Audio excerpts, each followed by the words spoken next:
before empires rose, before ships crossed oceans, before chains were forged. There was a warning, not written by conquerors, not spoken by kings, but recorded in an ancient text thousands of years old. The book of Deuteronomy, chapter 28. A chapter that does not comfort, a chapter that does not promise mercy. It warns, if a people turned away, if they forgot who they were, these curses would follow them, not briefly, not symbolically, but completely. Most people read these words as ancient history. Others read them as metaphor. But some believe they read like a timeline, a slow, brutal unfolding written long before the suffering began. This is not a story about religion alone. It is a story about identity, displacement, and whether pain can be written into history before it ever happens. The chapter begins with contrast. Blessings if a people obey, curses if they do not. But the curses are not vague, they are precise. You shall be cursed in the city and cursed in the field. Everywhere you go, the weight follows. Your enemies shall rise above you, and you shall come down lower and lower. Not defeated once, but trapped. Lower with each generation. Then the language darkens. You shall serve your enemies in hunger, in thirst, in nakedness, and in want of all things.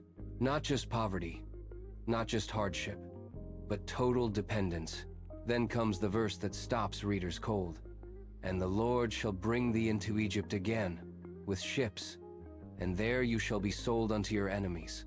Egypt. In Scripture, Egypt is not just a place.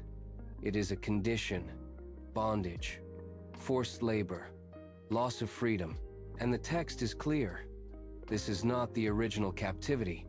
Israel did not leave Egypt by ship. They walked out. So why ships? Why chains? Why sail? For centuries, scholars struggled with this. Ancient punishments did not involve mass transport by sea. Ancient exiles did not involve global markets of human bodies, but history eventually did.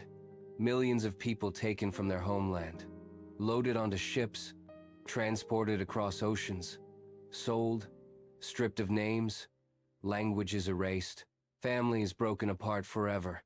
Iron around the neck, iron on the ankles. The Scripture calls it a yoke of iron. Not rope, not wood, iron. Then comes nakedness. You shall serve in nakedness. Nakedness in Scripture is not only physical, it is humiliation, the removal of dignity. Enslaved men, women, and children were sold unclothed, inspected, measured, reduced to property. Not because it was necessary, but because it was deliberate. Then comes scattering. And the Lord shall scatter thee among all people, from one end of the earth to the other.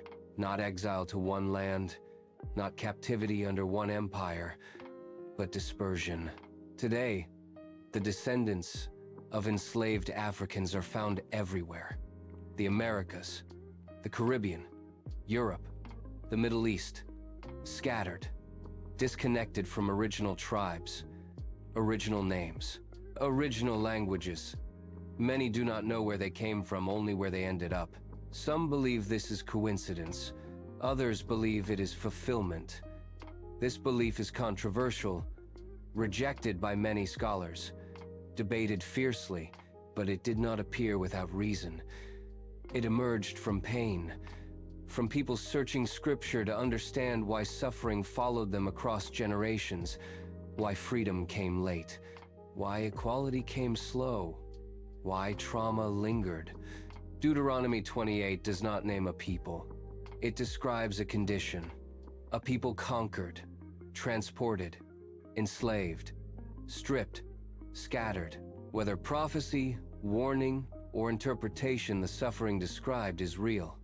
And it happened. The text does not ask you to believe, it asks you to remember. Because history does not only repeat, sometimes it follows a script. Like comment, and subscribe.